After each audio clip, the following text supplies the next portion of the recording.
Now renal physiology में हम third part देखने जा रहे हैं, जक्स्टा ग्लोमेरुलर एपरेटस। हम नाम से समझेंगे इसका मतलब क्या है। देखो, जो जक्स्टा है, जक्स्टा का मतलब होता है नियर। ठीक, जक्स्टा मतलब होता है नियर। तो किसके नियर? ग्लोमेरुलर, यानी कि जो ग्लोमेरुलर कैपिलरीज हैं, जो ग्लोमेरुलस है, दैट इज, मैंने पिछले लेक्चर में बताया था ग्लोमेरुलस का मतलब है टफ्ट ऑफ कैपिलरीज। ठीक है। और एपरेटस का क्या मतलब होता है? एपरेटस का क्या मतलब होता है? एपरेटस का मतलब होता है कि group of structure, group of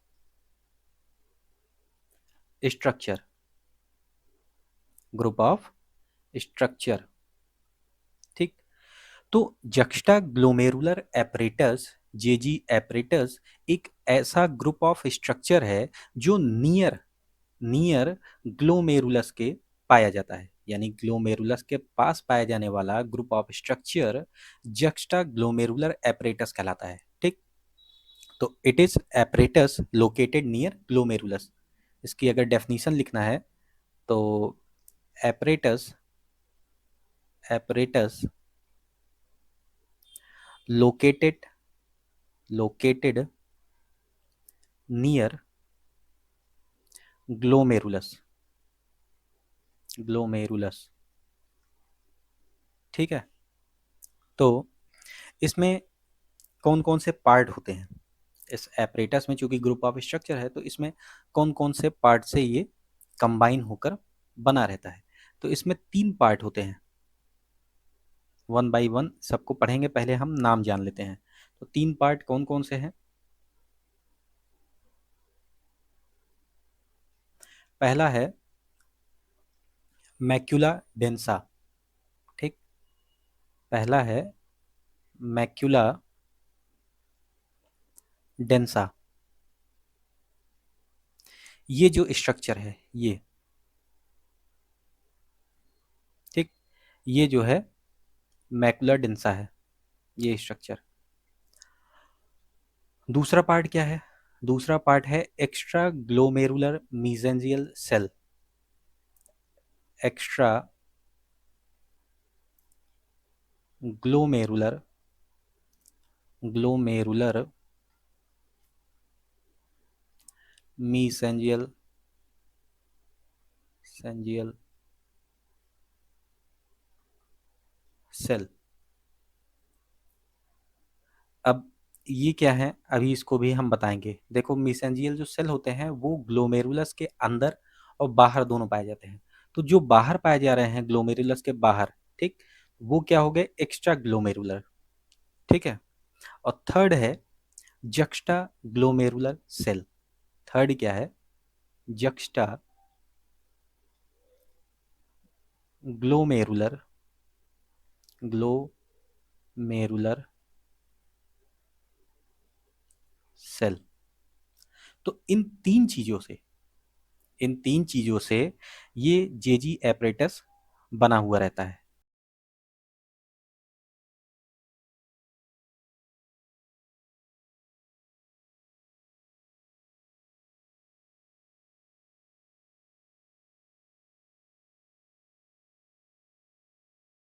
now हम वन बाय वन इन तीनों पार्ट्स को देखते हैं। ठीक। तो आइए सबसे पहले स्टार्ट करते हैं मैकुला डेंसा के बारे में। तो हेडिंग पड़ेगी मैक्यूला डेंसा।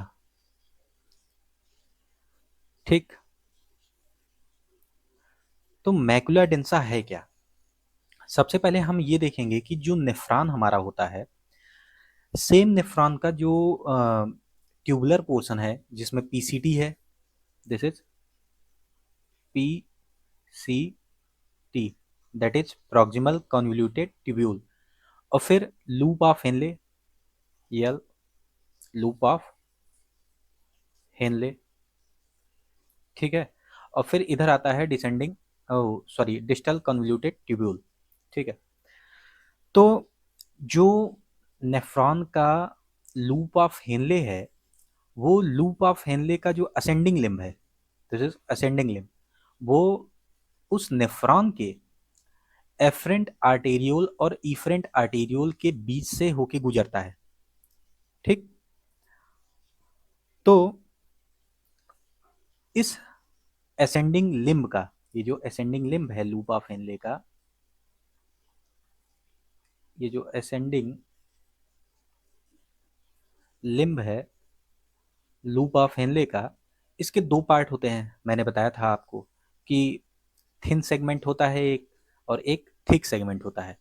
तो इस थिक सेगमेंट का जो एंड पोर्शन है, जो कि जाकर के डिस्टल कॉन्वोल्यूटेड ट्यूब्यूल में, ये आगे जाकर के डीसीटी में ओपन होगा। ठीक, तो इस थिक सेगमेंट का मतलब ascending limb of loop of Henley का जो थिक सेगमेंट है, ठीक, उसका एंड पोर्शन, उसका एंड पोर्शन क्या कहलाता है? Macula densa. तो मैकुला डेंसा क्या है? मैकुला डेंसा है end portion of, end portion of thick ascending segment, end portion of thick ascending, thick ascending segment, segment. ठीक, यही जो थिक असेंडिंग सेगमेंट है, ये कहाँ जाकर ओपन होगा? ये जाकर ओपन होगा डीसीटी में। तो इसी थिक असेंडिंग सेगमेंट का ये जो एंड वाला पोर्शन है, इसमें कुछ सेल्स स्पेशलाइज होकर, कुछ सेल्स स्पेशलाइज होकर वो क्या बनाती है? Macular densa. This is macula, macula densa. ठीक, इसी को मैंने ये जूम करके बना दिया है ये स्ट्रक्चर। और ये क्या है? ये वही थिक सेगमेंट है, thick segment of, thick segment of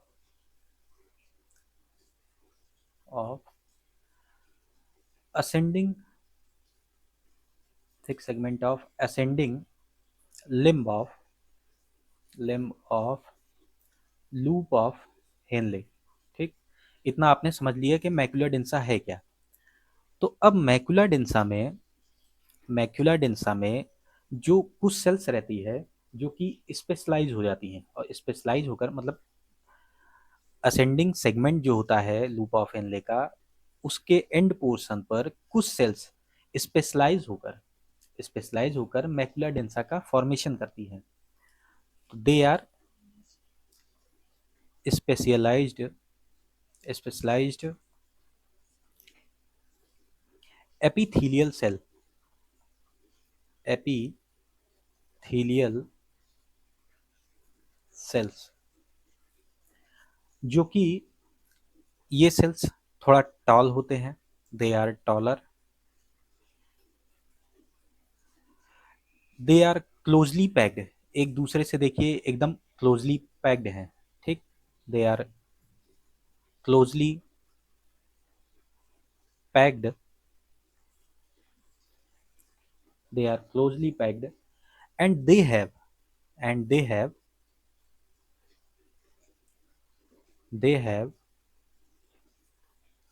larger nuclei। ठीक, इन सेल्स का ये फीचर है कि ये सेल्स जो है क्लोजली, बहुत क्लोज जो है पैक्ड रहते हैं, क्लोजली पैक्ड रहते हैं। और इसमें जो न्यूक्लियस होता है, ये न्यूक्लियस थोड़ा लार्जर होता है। ठीक, और और क्या होते हैं? ये टॉलर होते हैं, अदर सेल्स की तुलना में दे आर टॉलर। तो इनका काम क्या होता है? इनका काम ये होता है कि जो इस ल्यूमेन में, इस लूप ऑफ हेनले के ल्यूमेन में, जो ये थिक असेंडिंग लिम्ब है लूप ऑफ हेनले का, इसके ल्यूमेन में जो फ्लूइड बह रहा है, जो फ्लूइड बह रहा है, उसमें ये सोडियम और पोटेशियम के लोड को सेंस करते हैं। तो इनका फंक्शन क्या होता है? इनका फंक्शन होता है कि दे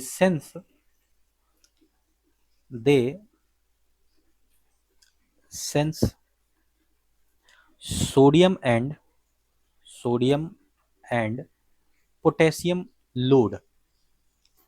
अच्छा, जब ये सोडियम और पोटेशियम के लोड को सेंस कर लेंगे तो उसके अकॉर्डिंग, अभी हमने आपको जो है तीसरा इसका पार्ट बताया था, जो जेजी एपरेटस था उसके तीसरा पार्ट कौन सा बताया था? Juxta glomerular cells. अभी वो भी हम बताएंगे जेजी सेल्स मतलब क्या काम है। तो जेजी सेल्स का मेनली काम होता है रेनिन सिक्रीट करना, और रेनिन का क्या काम है आगे हम इसको डिस्कस करेंगे। ठीक, तो ये ल्यूमिनल जो फ्लूइड है उसमें सोडियम और पोटेशियम को सेंस करके जो यहाँ पर जेजी सेल्स होते हैं उनसे रेनिन का सिक्रीशन करवाता है। रेनिन एंजियोटेंसिन मैकेनिज्म आपने पढ़ा होगा, और नहीं पढ़ा है तो मैं आगे इसको डिस्कस करूंगा। ठीक है, तो यहाँ पर मैंने बता दिया कि ये इसके फीचर क्या हैं सेल्स के। ठीक, और क्या होता है मैकुलर एडेंसा, क्या काम होते हैं। अब जो इसकी सिचुएशन होती है, सिचुएशन अगर आप समझ लिए हैं कि असेंडिंग लिम्ब कहाँ पाया जा रहा है लूपा फेनले का, तो आप इसकी सिचुएशंस भी, सिचुएशन क्या है इसकी, लिख सकते हैं। तो सिचुएशन कहाँ पे है? Situation, situation of macula densa.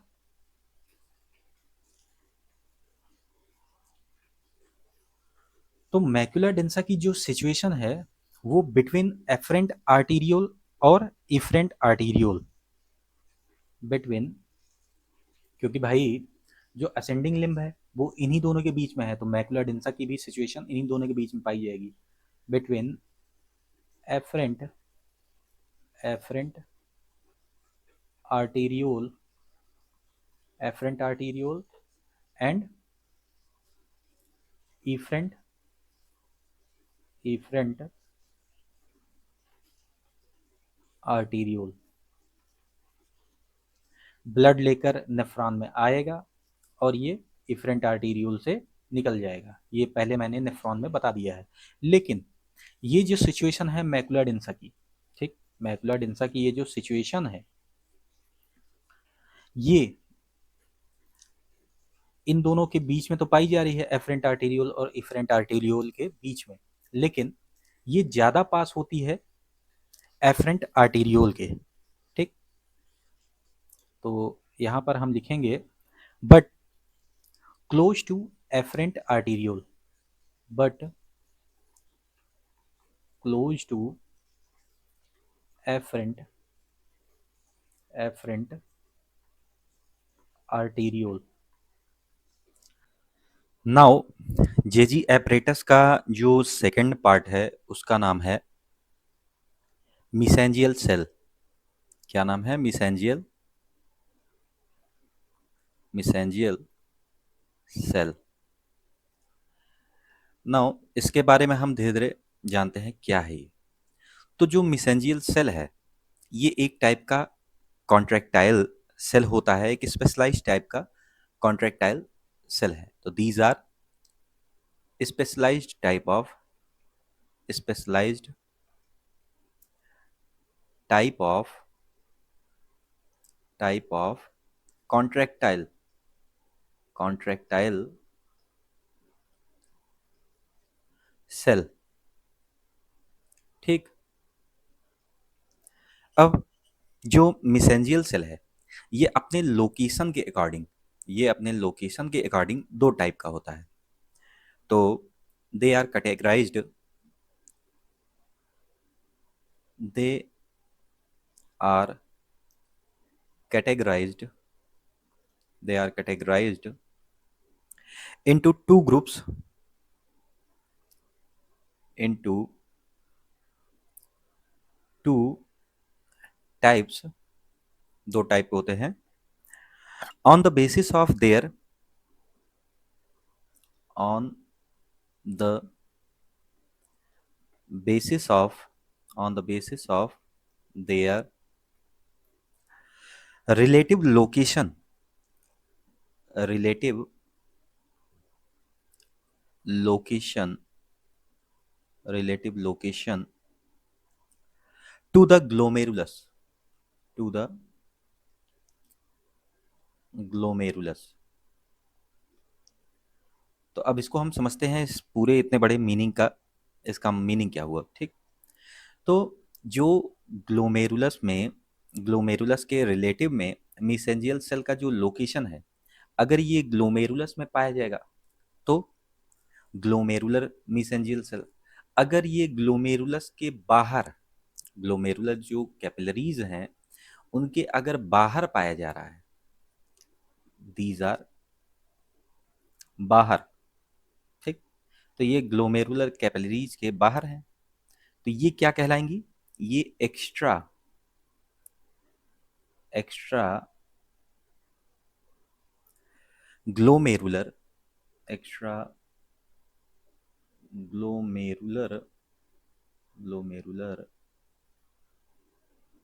Glomerular mesangial cell, mesangial cell, ठीक। और ये क्या कहलाएंगी, ये हैं ये हैं glomerular, glomerular mesangial cell, mesangial cell, ठीक। तो दो टाइप की हुई on the basis of their location, कौन कौन सी यहाँ पे मेंशन कर दे रहे हैं, एक्स्ट्रा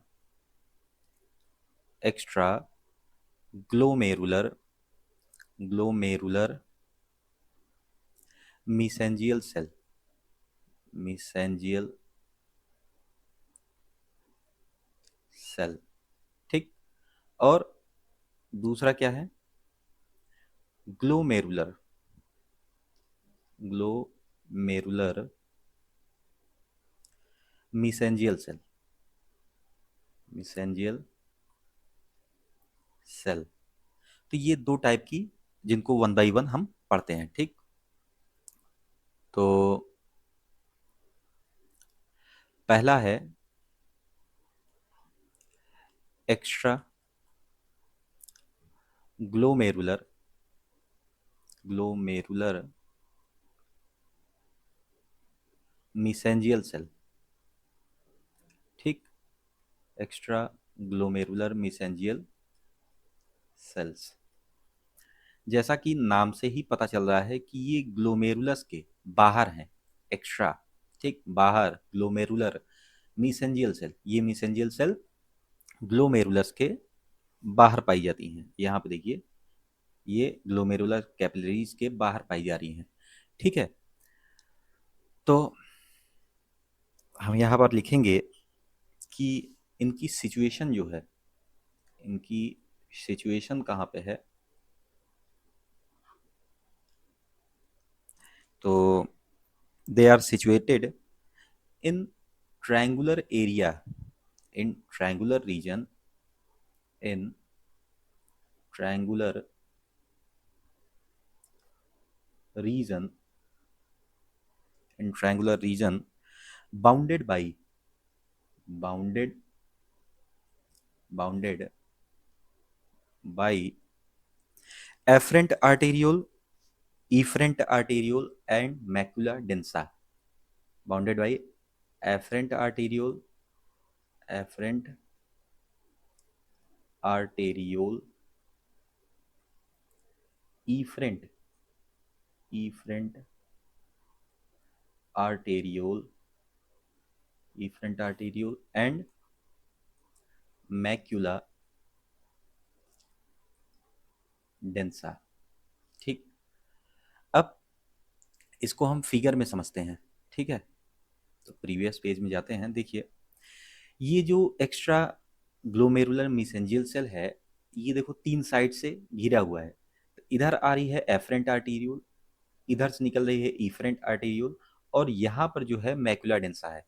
तो इन तीनों के बीच में ये जो ट्रायंगुलर एरिया बन रहा है, ठीक, इन तीनों के बीच में मान लो ये एक रफ डायग्राम बना रहे हैं, दीज आर मैकुला डेंसा, इधर इफरेंट आर्टेरियोल, इधर एफरेंट आर्टेरियोल। तो ये जो ट्रायंगुलर एरिया बना, ठीक, हम यहाँ पर देखेंगे बोमेंस कैप्सूल में, तो ये रहा बोमेंस कैप्सूल, ठीक, इधर से आपका आ रहा है एफरेंट आर्टेरियोल, ठीक है, इधर से निकला इफरेंट आर्टेरियोल जिसका डायमीटर पतला होता है, ठीक।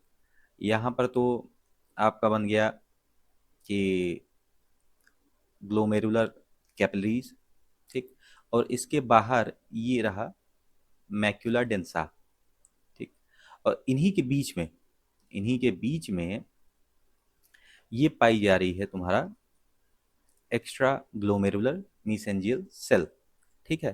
तो लोकेशन अब हमेशा याद रहेगा, लोकेशन भूलेगा नहीं, ठीक है।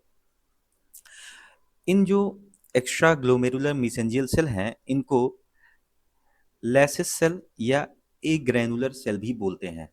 तो यहाँ पर लिखेंगे they are also known as lacis lacis are a granular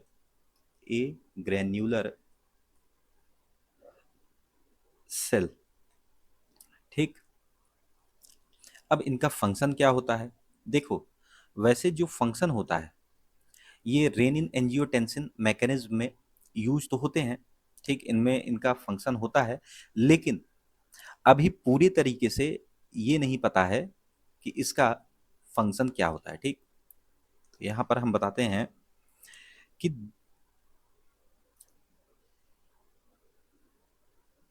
their function their function not totally understand not totally understand understand but they somehow participate in but they somehow they somehow participate in they somehow participate in renin angiotensin system, ठीक। ये renin angiotensin system जो है अभी आपको आगे समझाएंगे कि ये होता क्या है। तो यहाँ पर सिर्फ लिख लीजिए रेनिन एंजियोटेंसिन एंजियोटेंसिन सिस्टम, ठीक। जो सेकंड टाइप का मिसेंजियल सेल है वो है ग्लोमेरुलर ग्लोमेरुलर मिसेंजियल सेल, ठीक। अब इसको समझते हैं। देखो जो ग्लोमेरुलर मिसेंजियल सेल है, जब हम नेफ्रॉन को देखेंगे तो ये जो नेफ्रॉन है, ठीक,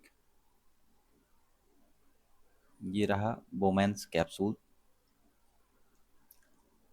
और इस बोमेंस कैप्सूल में ये आ रही है एफरेंट आर्टेरियोल और यहाँ से निकल रहा है इफरेंट आर्टेरियोल, ठीक। और इस एफरेंट और इफरेंट आर्टेरियोल के बीच में यहाँ पे रहता है कैपिलरीज, ग्लोमेरुलस कैपिलरीज, ठीक। तो यहाँ पे है ग्लोमेरुलर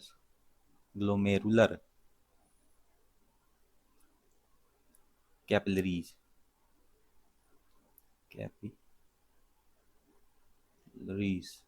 ठीक। इन्हीं कैपिलरीज के बीच में कुछ सेल्स प्रेजेंट रहते हैं, सेल्स और उनके बनाए हुए मैट्रिक्स, ठीक। सेल्स और उनके बनाए हुए मैट्रिक्स। तो इस ग्लोमेरुलर कैपिलरीज में पाई जाने वाली जो सेल्स है, इन्हीं को हम कह रहे हैं ग्लोमेरुलर मेसेंजियल सेल। ठीक। अच्छा, जो ये ग्लोमेरुलर मेसेंजियल सेल की सिचुएशन यहाँ पे लिख देते हैं। What is the situation? इसकी सिचुएशन है, दे located they located inside glomerulus inside glomerulus glomerulus in between capillaries। ठीक। देखो, जो मेसेंजियल सेल होते हैं, दे आर, मैंने बताया था, कॉन्ट्रैक्टाइल सेल्स। ठीक। इनका नेचर होता है कॉन्ट्रैक्टाइल। ठीक। मतलब ये कॉन्ट्रैक्ट और रिलैक्स करती हैं। ठीक। ये कॉन्ट्रैक्ट करेंगी and they contract and relax. ठीक। जिससे कि दे मेंटेन कैपिलरी फ्लो। ठीक। ये कॉन्ट्रैक्ट एंड रिलैक्स क्यों करती है? To regulate capillaries flow capillaries flow. ठीक है। अच्छा, जो ये ग्लोमेरुलर मेसेंजियल सेल हैं, इनका काम क्या होता है? इनका फंक्शन देखो, जक्स्टा ग्लोमेरुलर एपरेटस के रिगार्डिंग हमें एक्स्ट्रा ग्लोमेरुलर मेसेंजियल सेल की ही आवश्यकता थी। ये तो मैंने बताया कि दो टाइप के हो गए हैं अपने लोकेशन के बेसिस पे। तो ग्लोमेरुलर मेसेंजियल सेल का फंक्शन क्या है? पहला फंक्शन है फैगोसिटिक का। ठीक।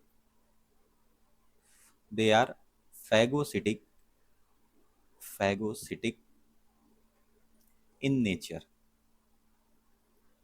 कोई भी बैक्टीरिया वायरस आ रहा है तो उसको ये किल करेंगी। ठीक है। और दूसरा, ये फिल्ट्रेशन प्रेशर को मेंटेन करती है। दे मेंटेन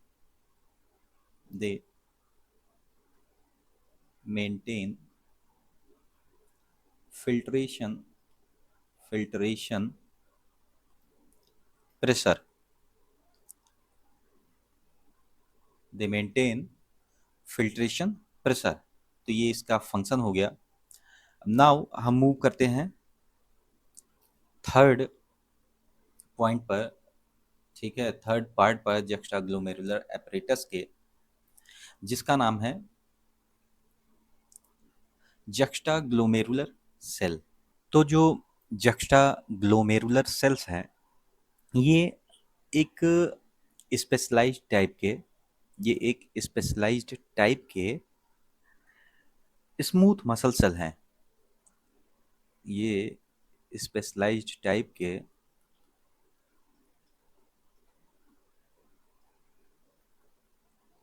स्मूथ मसल सेल हैं। ठीक। स्मूथ मसल सेल्स हैं। ठीक है। अच्छा, इनकी सिचुएशन कहाँ होती है? कहाँ पर सिचुएट रहते हैं? ठीक। सिचुएशन। तो इनकी जो सिचुएशन है, they are situated in the wall of smooth muscle cell. They are situated in the wall of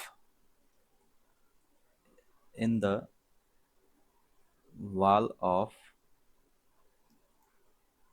smooth muscle cells। ठीक। just before it enter the Bowman's capsule। just before it it enters the Bowman's capsule. इसका क्या मतलब है कि इसकी situation कहाँ पर है। इसकी जो सिचुएशन है ये इस जो एफरेंट आर्टीरियोल है जो कि बोमेंस कैप्सूल में इंटर करती है, उसके ट्यूनिका एडवेंटिशिया और ट्यूनिका मीडिया में जहाँ पर स्मूथ मसल पाई जा रही है, तो वहाँ पर ये स्पेशलाइज्ड टाइप के स्मूथ मसल सेल्स रहते हैं। ठीक। तो जैसे हम ब्लड वेसल को देखें, ठीक, तो उसकी 3 लेयर होती हैं। ठीक। Adventitia, media and interna. ठीक। ये 3 लेयर, सॉरी इंटरना कह रहे हैं, इंटीमा, ये ल्यूमेन हो गया। तो ये इसके अंदर ल्यूमेन है बीच में, यहाँ पर ये रहा intima. Intima, this is tunica media जो कि बीच में है, और सबसे बाहर वाली लेयर होती है ट्यूनिका एडवेंटिशिया। ठीक। तो ये है एडवेंटिशिया।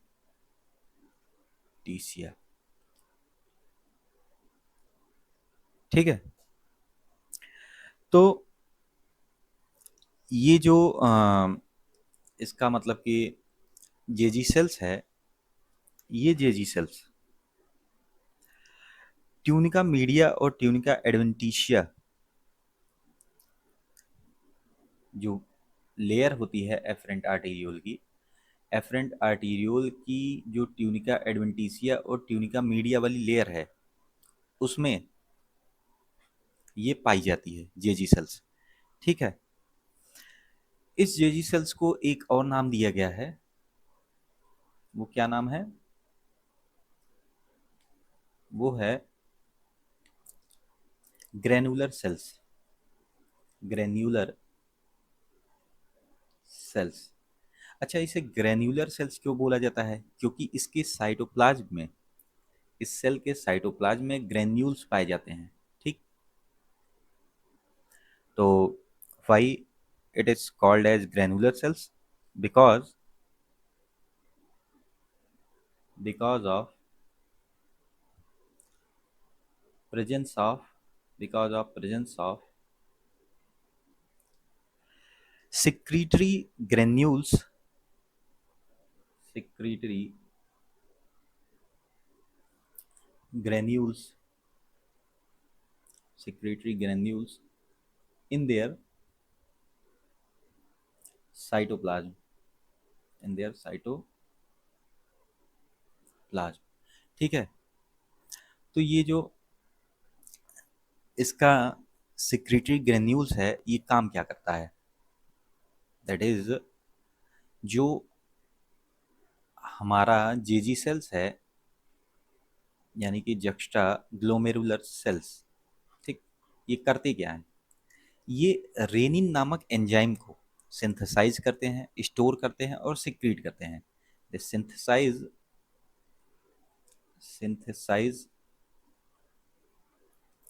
स्टोर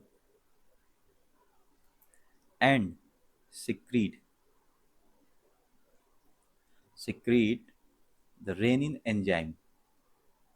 और इस रेनिन एंजाइम का काम कहाँ पर आता है? रेनिन एंजियोटेंसिन सिस्टम में।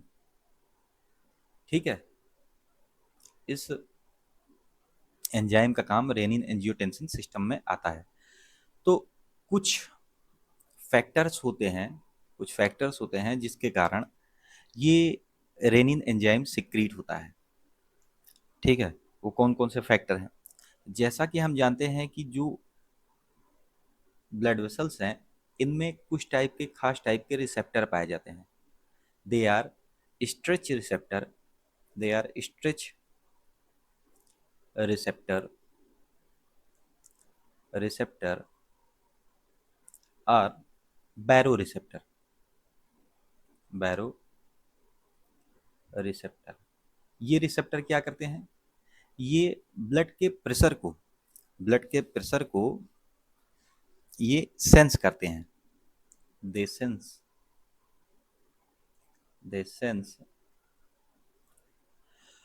The blood pressure. ठीक, इतना तो हमने समझ लिया कि इन ब्लड वेसल में एक टाइप का रिसेप्टर पाया जाता है जिसे स्ट्रेच या बैरो रिसेप्टर बोला जाता है, और ये बैरो रिसेप्टर प्रेशर को डिटेक्ट करते हैं। ब्लड वेसल में फ्लो होने वाले ब्लड के प्रेशर को ये डिटेक्ट करते हैं। अगर, ये पहली कंडीशन है, ठीक, ऐसी कौन कौन सी कंडीशन है जिसमें रेनिन सिक्रीट हो रहा है, ठीक है।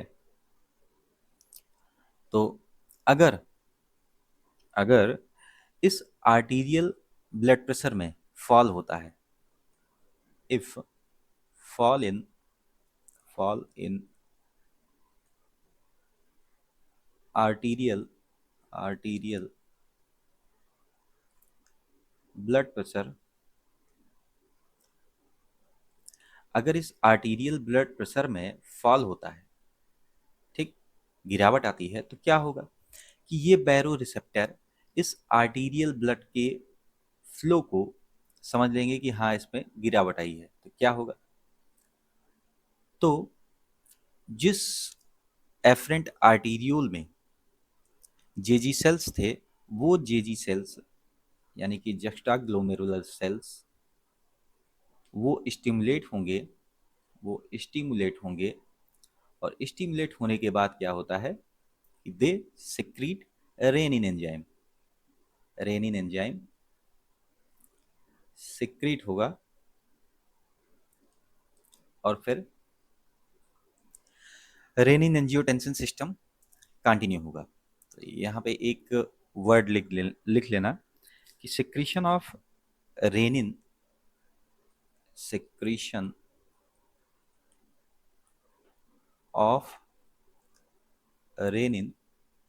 स्टिमुलेटेड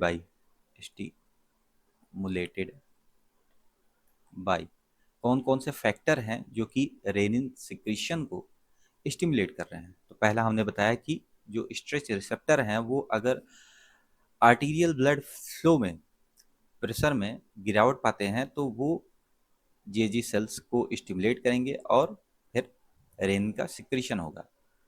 सेकंड क्या है, सेकंड है अगर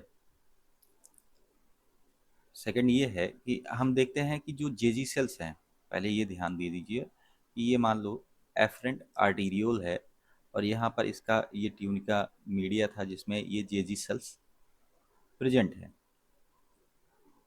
ठीक, दीज आर जक्स्टाग्लोमेरुलर सेल्स। अब इन्हीं सेल्स में सिंपैथेटिक जो नर्वस सिस्टम है,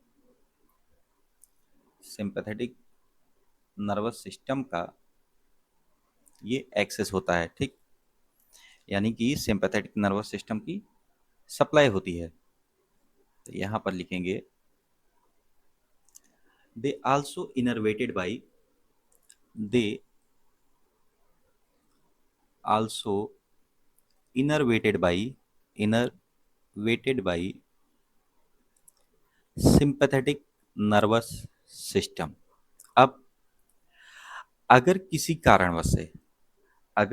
कारणवश से सिंपैथेटिक एक्टिविटी इंक्रीज होती है, सिंपैथेटिक एक्टिविटी इंक्रीज हुई, तो ये सेंस जो है इस नर्व के माध्यम से जाएगा और जेजी सेल्स को स्टिमुलेट करेगा, यानी कि जस्टाग्लोमेरुलर सेल्स को स्टिमुलेट करेगा, और स्टिमुलेट होने के बाद दे सिक्रीट रेनिन एंजाइम। पिछले पन्नों में आप याद कीजिए कि जब हम जो है आपको मैक्यूला डेंसा पढ़ा रहे थे, मैक्यूला डेंसा, जैसा कि नाम से ही पता चल रहा है कि डेंस होगा ये, ठीक, तो मैंने बताया था कि जो आपका लूप ऑफ हेनले है उसका ascending limb, thick thick ascending limb, जो कि जा करके डीसीटी से ज्वाइन होता है, तो वहाँ पर मैकुला डेंसा, ये मैकुला डेंसा मान लो, पाया जाता है। ठीक, तो है तो ये ट्यूब्यूल ही। ठीक, इस ट्यूब्यूल में इस ट्यूब्यूल में फ्लो होने वाला जो फ्लूइड है, यानी कि ट्यूबुलर फ्लूइड, ये थर्ड है जिसमें पढ़ रहे हैं कि कौन कौन से कारण है जिसके कारण रेनिन सिक्रीशन स्टिमुलेट होता है। तो थर्ड कारण था कि जो ट्यूबुलर फ्लूइड है, ठीक, अगर इस ट्यूबुलर फ्लूइड में सोडियम और क्लोराइड का सोडियम और क्लोराइड का जो लोड है, वो अगर सोडियम एंड क्लोराइड लोड अगर ये डिक्रीज्ड है, तो ये भी क्या करते हैं कि जेजी सेल्स को स्टिमुलेट करेंगे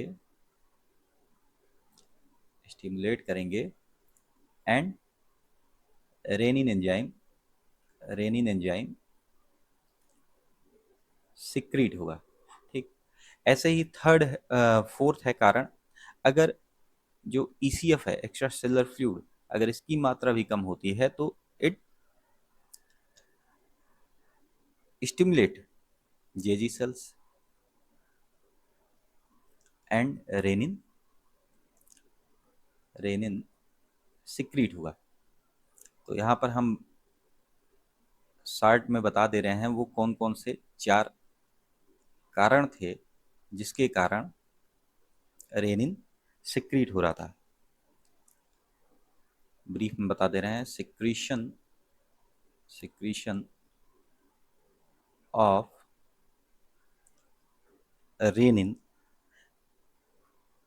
is stimulated by is stimulated by is stimulated by 4 factor 4 factor, sorry. ठीक, कौन कौन सा? पहला मैंने क्या बताया था? Fall in fall in arterial arterial blood pressure blood fall in arterial blood pressure. ठीक, दूसरा क्या था? दूसरा था increased increased sympathetic activity. Third क्या था?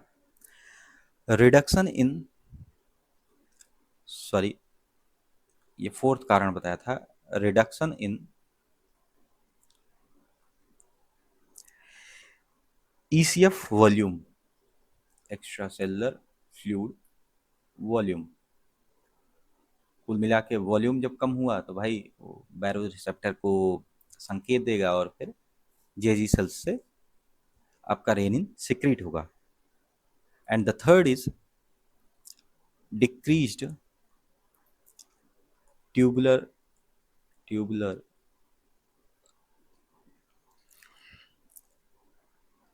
Sodium and chloride load. ठीक है, नाउ एक टर्म है पोलर कुशन या पोलकिशन, ये समझ लेते हैं। पोलर पोलर कुशन या पॉलकिशन पॉलकिशन। ठीक, तो ये जो पोलकिशन या पोलर कुशन है, ये एक्चुअल में क्या है कि जो आपका ये जक्स्टा ग्लोमेरुलर सेल है, ये जब एफरेंट आर्टीरियोल बोमेन्स कैप्सूल के अंदर घुसने लगती है तो उसी के आसपास जेजी सेल्स पाए जाते हैं। ठीक है, उसी के ट्यूनिका एडवेंटिशिया और ट्यूनिका मीडिया में ये जेजी सेल्स पाए जाते हैं। तो एज थिक कफ के रूप में क्या होता है कि ये प्रेजेंट होते हैं। ठीक, तो इसीलिए इसी को पोलर पोलर कुशन, कुशन का मतलब होता है कि एज जैसे तकिया होती है कुशन के रूप में ये दिखाई पड़ता है, इसीलिए इसको पोलर कुशन या पोलकीशन बोला गया है। ठीक, या पोलकीशन पोलकीशन बोला गया है। फंक्शन ऑफ जेजी एपरेटस देखते हैं, जक्स्टा ग्लोमेरुलर एपरेटस का फंक्शन क्या है। तो इसका जो मेन फंक्शन है वो क्या है, हार्मोन का सिक्रीशन। तो दो टाइप के हार्मोन सिक्रीट होते हैं। तो two type of hormone secrete होता है। कौन कौन सा? पहला है रेनिन, पहला है रेनिन और दूसरा है प्रोस्टाग्लैंडिन। दूसरा क्या है? प्रोस्टाग्लैंडिन। ठीक, तो जो रेनिन हार्मोन है, तो जो रेनिन हार्मोन है वो डिफरेंट कंडीशन में वो डिफरेंट कंडीशन में आपकी जो जेजी सेल्स हैं, मैंने बताया था जक्स्टा ग्लोमेरुलर सेल्स, तो ये डिफरेंट सिचुएशन में जो जक्स्टा ग्लोमेरुलर सेल्स हैं उनसे ये सिक्रीट होता है। ठीक है, तो वो कंडीशन कौन कौन सी थी मैंने आपको बताया था कि आर्टीरियल जो आर्टीरियल ब्लड प्रेशर जो है वो फॉल कर जाए, आर्टीरियल ब्लड प्रेशर फॉल कर जाए, या ईसीएफ वॉल्यूम जो एक्स्ट्रा सेलुलर फ्लूइड है उसका वॉल्यूम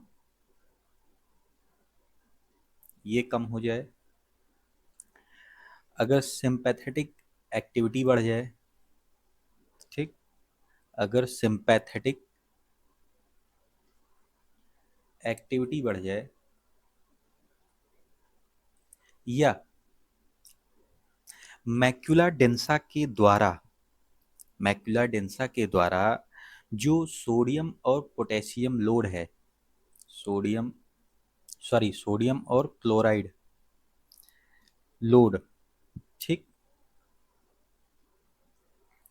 इसको सेंस कर लिया जाए मैक्युला डेंसा के द्वारा कि ये इसका लोड कम हो गया है। तो इन सभी सिचुएशंस में रेनिन का सिक्रीशन होगा। और वो रेनिन कौन निकाल रहा है? वो रेनिन निकाल रहा है आपका जेजी सेल्स, यानी कि जक्स्टा ग्लोमेरुलर सेल। ठीक है, अच्छा ये जो जेजी सेल्स रेनिन निकाल रहा है, ये रेनिन किस चीज में काम आएगा? तो ये रेनिन आपके ब्लड प्रेशर को बढ़ाने के लिए एक मैकेनिज्म के थ्रू काम करेगा जिसका नाम है रास। आर फॉर रेनिन,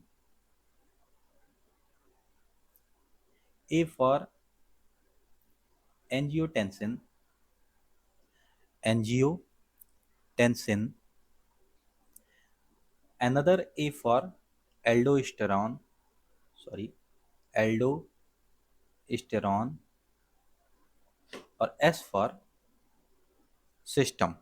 ठीक, एलविस यादव वाला सिस्टम।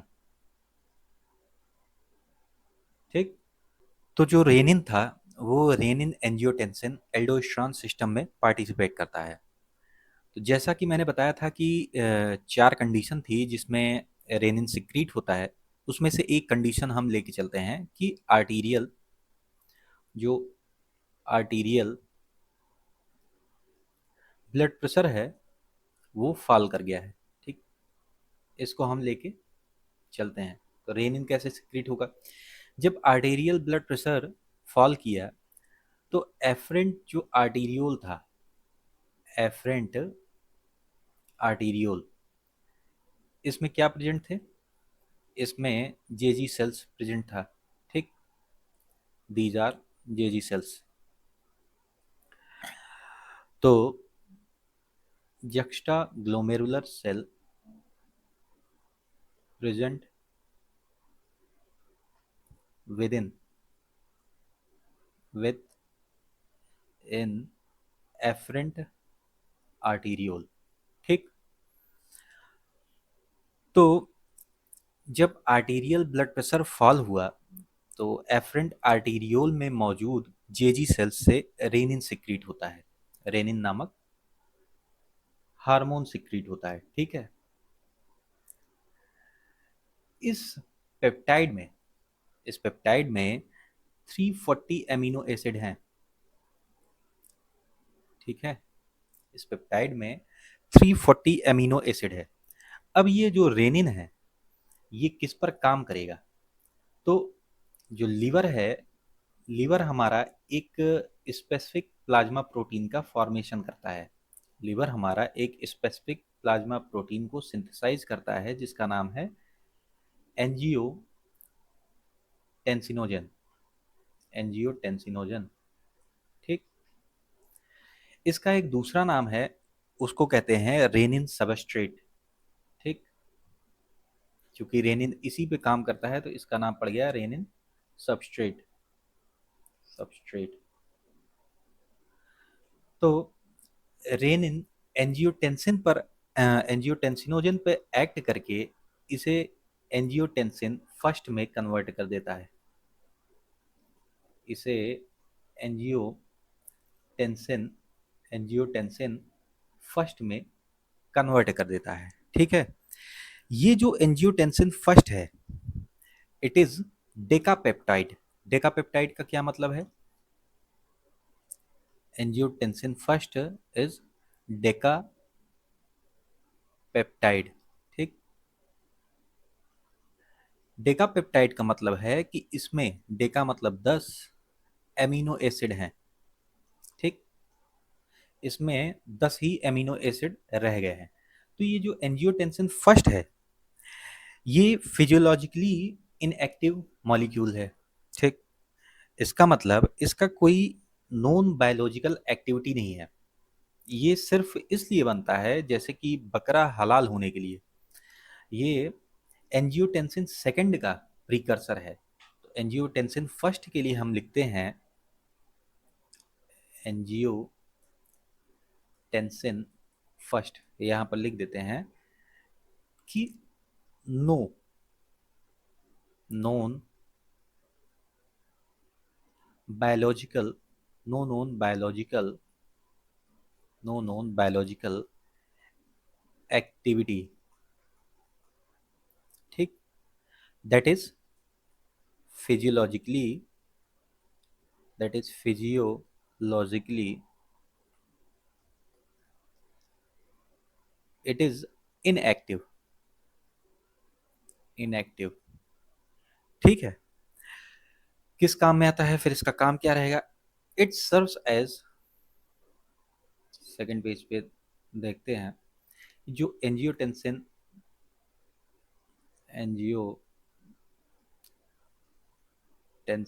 फर्स्ट है it serves as it serves as precursor of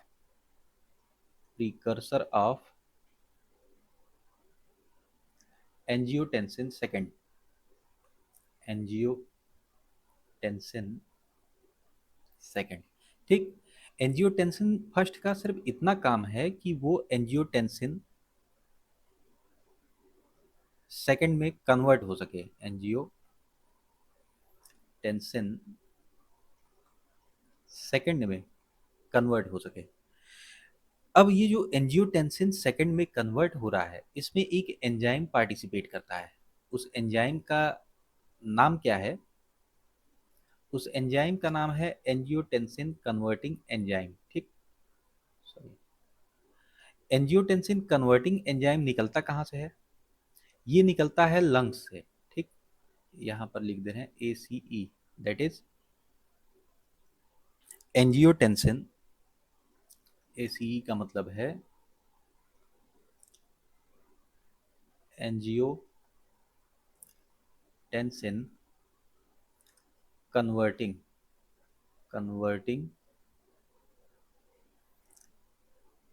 enzyme.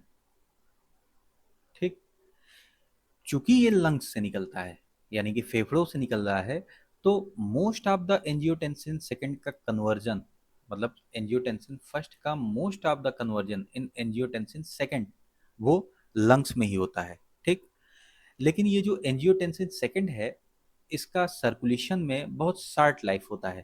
ठीक, short life in circulation, circulation में बहुत शॉर्ट लाइफ होता है, लगभग वैसे मान चलो तो 1 से 2 मिनट का। ठीक, 1 से 2 मिनट का इसका शॉर्ट लाइफ होता है। फिर इसके बाद ये एक एंजाइम के द्वारा, जिसका नाम है एंजियोटेंसिनो एंजियोटेंसिनेज, एक एंजाइम है एंजियोटेंसिनेज।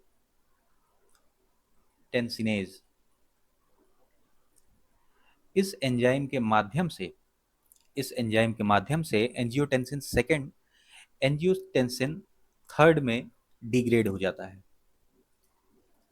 एंजियोटेंसिनेज नामक एंजाइम के माध्यम से जो एंजियोटेंसिन सेकंड था, ये एंजियोटेंसिन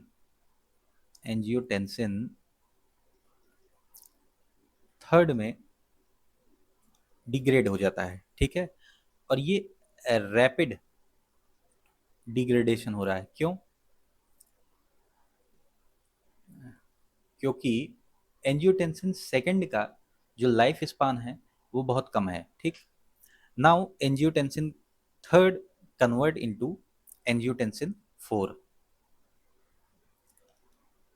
एंजियोटेंसिन 4। ठीक, ये पूरा आपका रेनिन एंजियोटेंसिन एल्डोस्ट्रॉन सिस्टम है।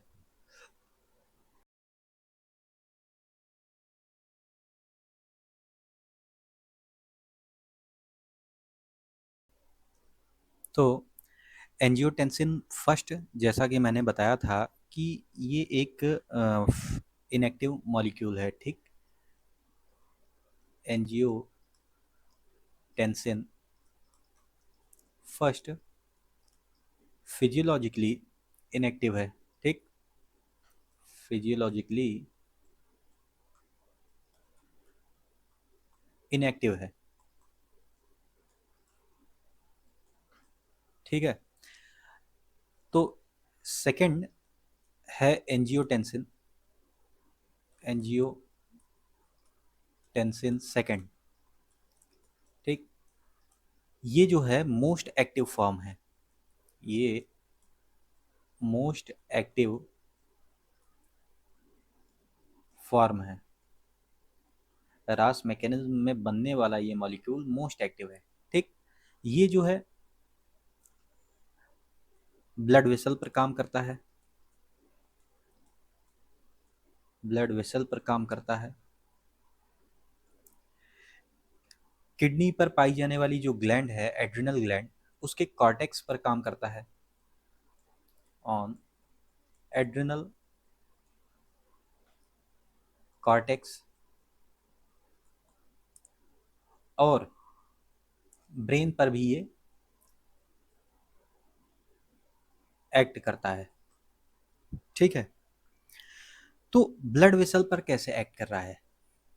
ब्लड वेसल पर इस तरीके से एक्ट कर रहा है, that is angiotensin second is a potent vaso constrictor. ठीक, तो एंजियोटेंसिन सेकेंड क्या है? एक पोटेंट वैसो कॉन्स्ट्रिक्टर है, वैसो कॉन्स्ट्रिक्टर है। ठीक, ये करता क्या है कि ये डायरेक्ट ब्लड वेसल पर एक्ट करके, ये डायरेक्ट ब्लड वेसल पर एक्ट करके उसे कॉन्स्ट्रिक्ट करा देता है। नैरोइंग करा दिया, ठीक, सिकोड़ दिया, तो इससे क्या होगा कि ब्लड प्रेशर इंक्रीज कर जाएगा, ठीक। That is angiotensin second constrict constrict blood vessel blood vessel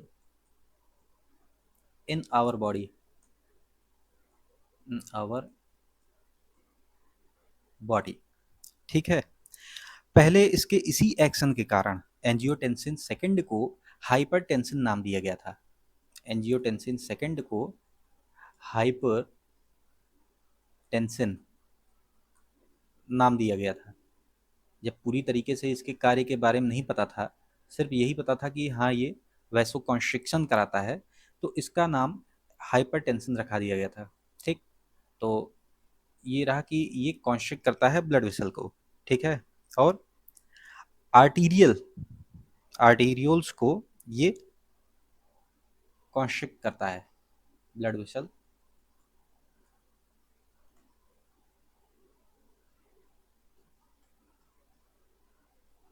arterioles को। ये तो रहा इसका डायरेक्ट एक्शन ब्लड वेसल पर, ये इसका डायरेक्ट एक्शन है ब्लड वेसल पर। लेकिन एंजियोटेंसिन सेकंड का इनडायरेक्ट एक्शन भी होता है ब्लड वेसल पर। किस तरीके से, आइए ये समझते हैं, ठीक। तो जो हमारी ब्लड वेसल होती हैं, इनमें 3 लेयर होती हैं, ठीक। एडवेंटिशिया, मीडिया और इंटीमा, ठीक। इसमें स्मूथ मसल की लेयर होती है, इसी में स्मूथ मसल की लेयर होती है, जिसमें जिसमें post ganglionic sympathetic fibres, post ganglionic ganglionic sympathetic sympathetic fibre innervate करते हैं, ठीक। तो इन्हीं फाइबर के जो एंड पार्ट हैं, ठीक, उनसे नॉर एड्रिनलिन निकलता है, ठीक। तो ये क्या करता है कि ये इस नॉर एड्रिनलिन के रिलीज को, यानी कि एंजियोटेंसिन सेकेंड नॉर एड्रिनलिन के रिलीज को ये इंक्रीज करा देता है। और ये जो नॉर एड्रिनलिन है, ये क्या करता है, ये एक वैसो कॉन्स्ट्रिक्टर है, ये एक वैसो कॉन्स्ट्रिक्टर है, जिसके कारण कॉन्स्ट्रिक्शन होगा। तो एंजियोटेंसिन सेकंड क्या कराएगा, नॉर एड्रिनलिन के सिक्रीशन को बढ़ा दे रहा है, ठीक। तो ये इसका इनडायरेक्ट एक्शन है।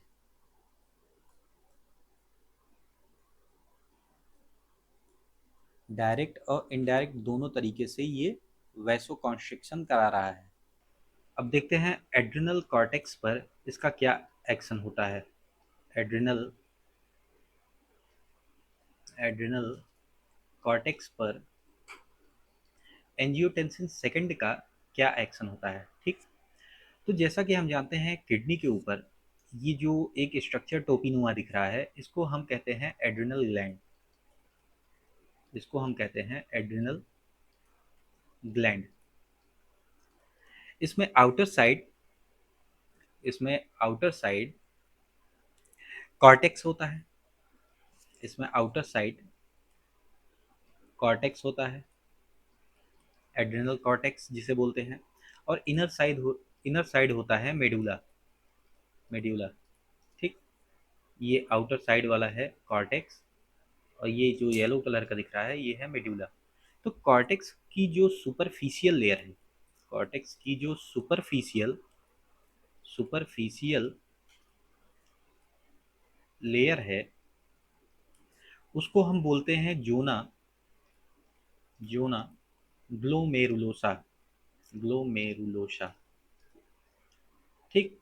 इस जोना ग्लोमेरुलोसा को angiotensin second angiotensin second stimulate करता है, जिससे एल्डोस्टेरॉन का एल्डोस्टेरॉन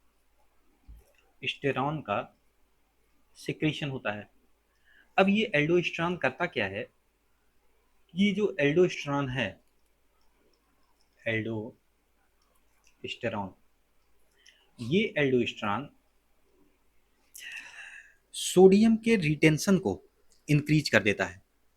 जो रीनल ट्यूब्यूल है, जो ये रहा बोमेंस कैप्सूल, जब नेफ्रॉन के स्ट्रक्चर को देखते हैं तो ये जो रीनल ट्यूब्यूल है, ट्यूबुलर वाला पोर्शन, ठीक, तो रीनल ट्यूब्यूल पर एक्ट करके, रीनल ट्यूब्यूल पर एक्ट करके ये सोडियम रिटेंशन करवा देता है, रिटेंशन ऑफ सोडियम, ठीक। तो जिससे अगर सोडियम का रिटेंशन होता है तो इसके साथ वाटर का भी होगा, ठीक। तब वाटर का होगा तो इससे क्या होगा कि ब्लड वॉल्यूम बढ़ जाएगा और इससे ब्लड प्रेशर भी बढ़ेगा, ठीक है। इस तरीके से ये ब्लड प्रेशर इंक्रीज कर रहा है। नाउ एंजियोटेंसिन सेकेंड का जो है किडनी पर भी एक्शन होता है, ऑन किडनी, ठीक। किडनी पर क्या एक्शन होता है कि हमने बताया था किडनी में कि जो आपका ग्लोमेरुलस है, ठीक, पोमेंस कैप्सूल, और ये रहा एफरेंट आर्टीरियोल, ठीक, और इधर से निकलेगा इफरेंट आर्टीरियोल, और यहाँ पे आपका है ग्लोमेरुलर कैपिलरीज, ठीक है। तो ये क्या करता है angiotensin second? Angiotensin second efferent arteriole के इफरेंट आर्टीरियोल के टोन को मेंटेन करता है, यानी कि इफरेंट आर्टीरियोल को कॉन्स्ट्रिक्ट करा देगा। तो जब ये कॉन्स्ट्रिक्ट करा देगा, angiotensin second constrict constrict efferent arteriole, जब ये कॉन्स्ट्रिक्ट कर जाएगा तो इधर तो पहले से ही नैरोइंग है, इधर भी नैरोइंग हो गई, तो अंदर की ओर जो प्रेशर है, यानी कि intraglomerular pressure, intra glomerular glomerular pressure, ये इंक्रीज कर जाएगा, ठीक। तो इंट्रा ग्लोमेरुलर प्रेशर क्या हुआ? इंक्रीज कर दिया, ठीक। और इस प्रकार से ब्लड प्रेशर भी इंक्रीज कर रहा है, ठीक है। किडनी की में जो ब्लड की कमी हो रही थी, ब्लड नहीं पा रहा था, तो इस तरीके से ये ब्लड के प्रेशर को भी इंक्रीज कर दिया। दूसरी चीज़, फर्स्ट ये हो गया। सेकंड चीज़ ये कि ये जीएफआर को, यानी कि जो ग्लोमेरुलर फिल्ट्रेशन रेट है, जीएफआर को ये लो करता है, लोअर करता है, ठीक। कैसे? देखो, ये जो कैपिलरीज थी, कैपिलरीज के बीच में आपको कुछ मीसेंजियल सेल के बारे में मैंने बताया था कि जो ग्लोमेरुलर मीसेंजियल सेल कहलाती थी, ठीक। तो ये क्या करेगा? ये एंजियोटेंसिन सेकेंड ये एंजियोटेंसिन सेकेंड जो मीसेंजियल सेल हैं, जो मीसेंजियल सेल हैं उन पर एक्ट करके, उन पर एक्ट करके उनको कॉन्ट्रैक्ट कराएगा, ठीक। मीसेंजियल सेल पर एक्ट करके, मीसेंजियल सेल पर एक्ट करके उनको कॉन्ट्रैक्ट कराएगा, और कॉन्ट्रैक्ट कराने के कारण जो सरफेस एरिया है, ठीक, जो कैपिलरी का कैपिलरी का जो सरफेस एरिया है वो डिक्रीज कर जाएगा, ठीक। तो जो ग्लोमेरुलर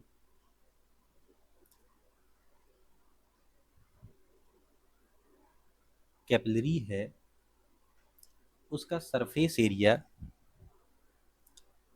एरिया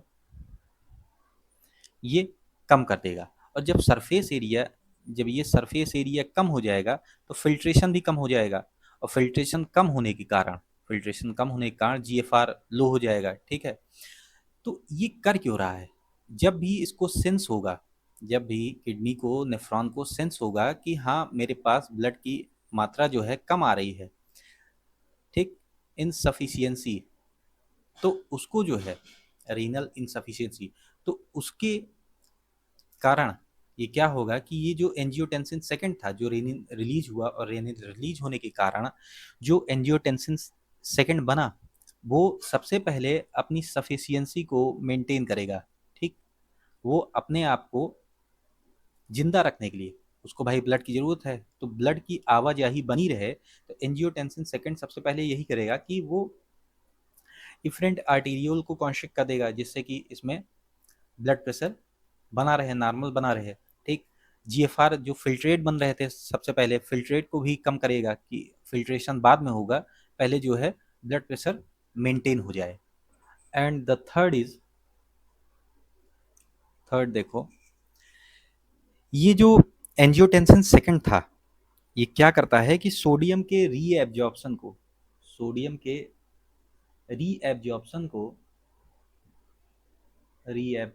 को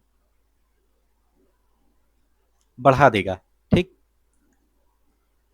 मेनली जो पीसीटी रहते हैं, प्रॉक्सिमल कन्वोल्यूटेड ट्यूब्यूल, इससे सोडियम के रीएब्जॉर्प्शन को बढ़ा देता है, और इस प्रकार से ब्लड प्रेशर को मेंटेन करने में ये भी हेल्प कर रहा है।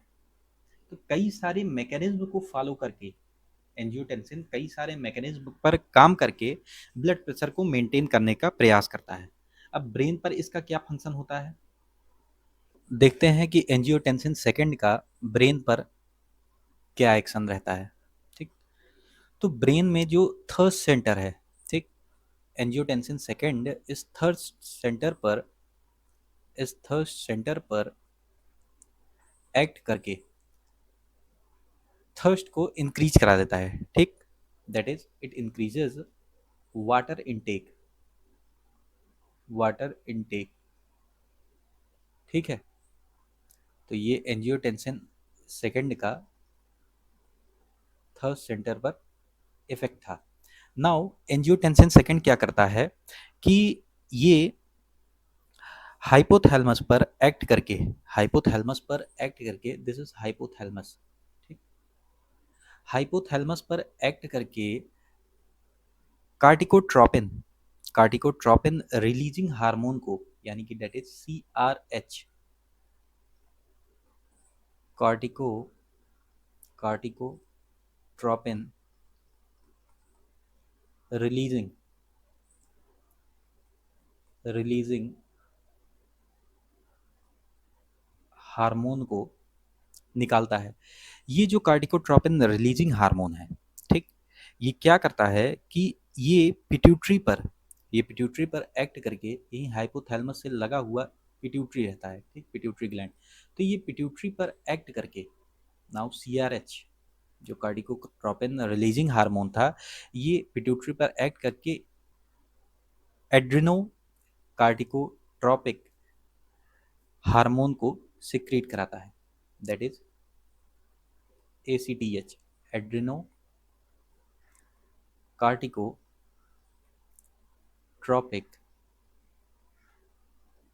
एड्रिनोकार्टिकोट्रोपिक हार्मोन को रिलीज कराता है। ये हार्मोन क्या करता है, ये हार्मोन जो किडनी है, किडनी के ऊपर मैंने एक ग्लैंड बताई थी, क्या था उस ग्लैंड का नाम, एड्रिनल ग्लैंड।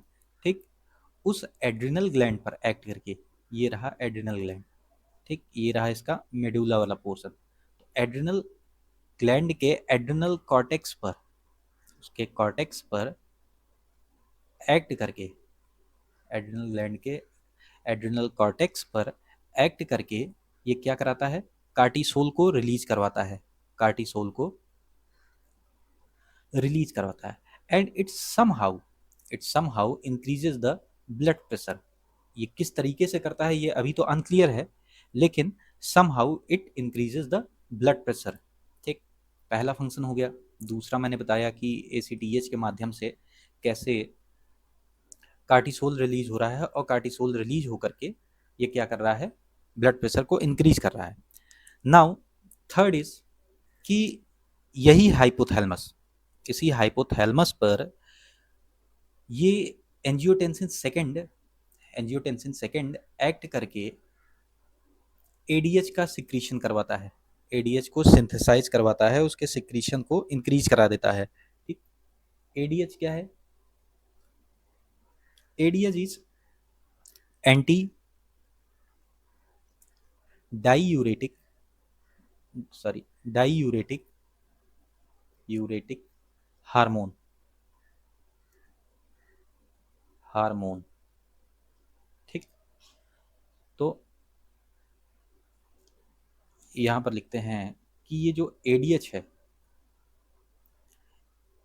इसके सिंथेसिस, इसके सिंथेसिस और सिक्रीशन को,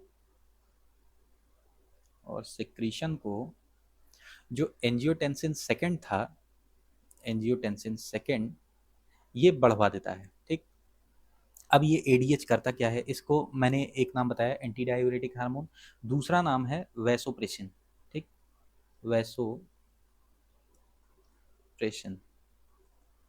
ठीक है, ये एंटी डायूरेटिक हार्मोन, ये एंटी डायूरेटिक हार्मोन ये यूरिन के आउटपुट को, यूरिन के आउटपुट को कम करा देता है। ठीक, जिससे कि वाटर का लॉस ना हो पाए। ये कैसे करता है, ये बाद में आपको हम पूरा डिटेल में समझाएंगे। यूरिन आउटपुट को डिक्रीज कराएगा, जिससे कि वाटर लॉस ना हो पाए, वाटर लॉस ना हो पाए, और जिसके कारण ब्लड प्रेशर मेंटेन किया जा सके। तो कई सारे प्रक्रियाओं के थ्रू एंजियोटेंसिन सेकेंड आपके ब्लड प्रेशर को मेंटेन कर रहा है। ठीक, तो नाउ अगर हम एंजियोटेंसिन सेकेंड के वर्क को समराइज करें, जितना हमने पढ़ा, तो ये क्या क्या काम कर रहा है। पहला तो जीएफआर को रेगुलेट कर रहा है। ठीक है, मैंने बताया था कैसे रेगुलेट कर रहा है, मिसेंजियल सेल के माध्यम से। ठीक, ब्लड प्रेशर को इंक्रीज कर रहा है। तीसरा, ये वाटर इनटेक को भी इंक्रीज करता है, थर्ड सेंटर पर एक्ट करके वाटर इनटेक को इंक्रीज करा रहा है।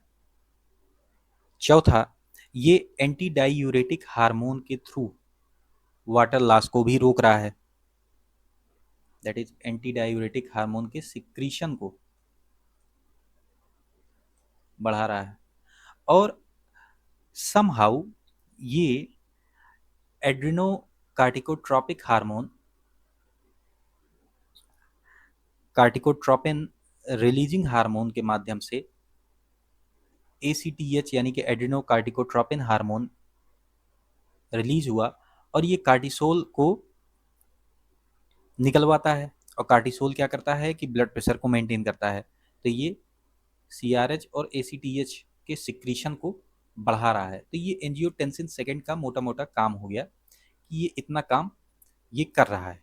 ठीक, एंजियोटेंसिन सेकेंड के कुछ और एक्शंस होते हैं, लाइक ये ग्रोथ फैक्टर पर काम करके, like it act on angiotensin second, ये ग्रोथ फैक्टर पर एक्ट करके, ग्रोथ फैक्टर पर एक्ट करके, ठीक, हार्ट के, हार्ट के जो मसल्स है, दैट इज कार्डियक मसल, ठीक, उनमें हाइपरट्रॉफी करा देता है। ठीक, तो it act on growth factor and cause muscular hypertrophy, muscular hypertrophy, hypertrophy in cardiac cell, या इन हार्ट, ठीक, that is cardiac enlargement, cardiac enlargement, cardiac enlargement करवाता है। अब जो एंजियोटेंसिन थर्ड है, एंजियोटेंसिन सेकंड से हमने देखा था एंजियोटेंसिनेज नामक एंजाइम के माध्यम से एंजियोटेंसिन थर्ड बन रहा था।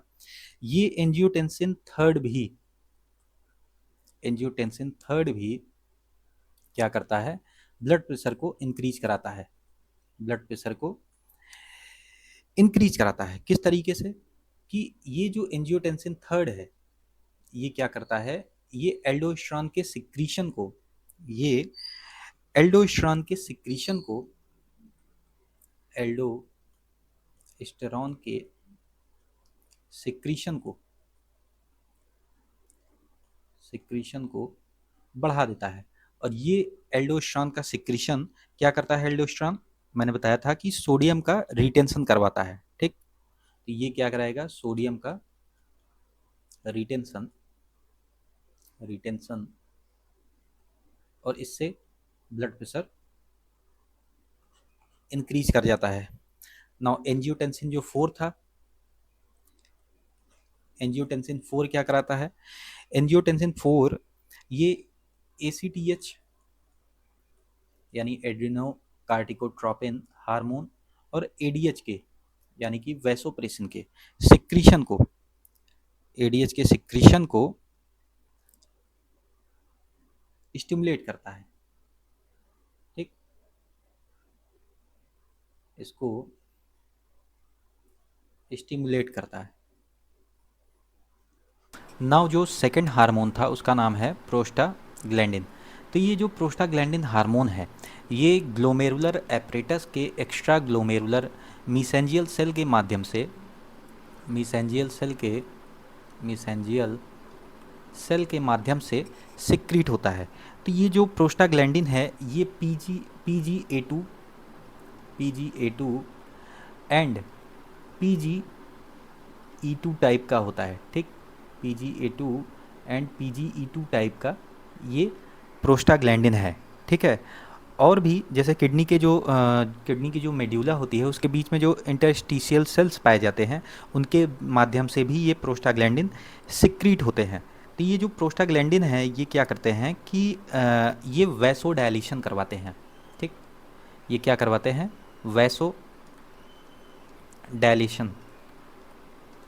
भाई हमेशा तो ब्लड प्रेशर हाई तो रह नहीं सकता, तो ये बाद में क्या करवाते हैं, वैसोडायलेशन करवाते हैं, सिस्टेमिक वैसोडायलेशन, ठीक। तो ये सिस्टेमिक वैसोडायलेशन करवाते हैं और डाईयूरेसिस को प्रमोट करते हैं, यानी कि यूरिन आउटपुट को इंक्रीज कराते हैं, डाईयूरेसिस को प्रमोट करते हैं, दैट इज यूरिन आउटपुट को बढ़ाते हैं। और नेट्रीयूरेसिस करवाते हैं, यानी कि सोडियम का जो रिटेंशन वहाँ पे हो रहा था ये सोडियम का लॉस करवाएगा, ठीक। तो नेट्रीयूरेसिस दो टर्म है, डाईयूरेसिस यानी कि वाटर का लॉस हो रहा है, नेट्रीयूरेसिस यानी कि सोडियम का लॉस हो रहा है, ठीक। तो ये काम प्रोस्टाग्लैंडिन का है।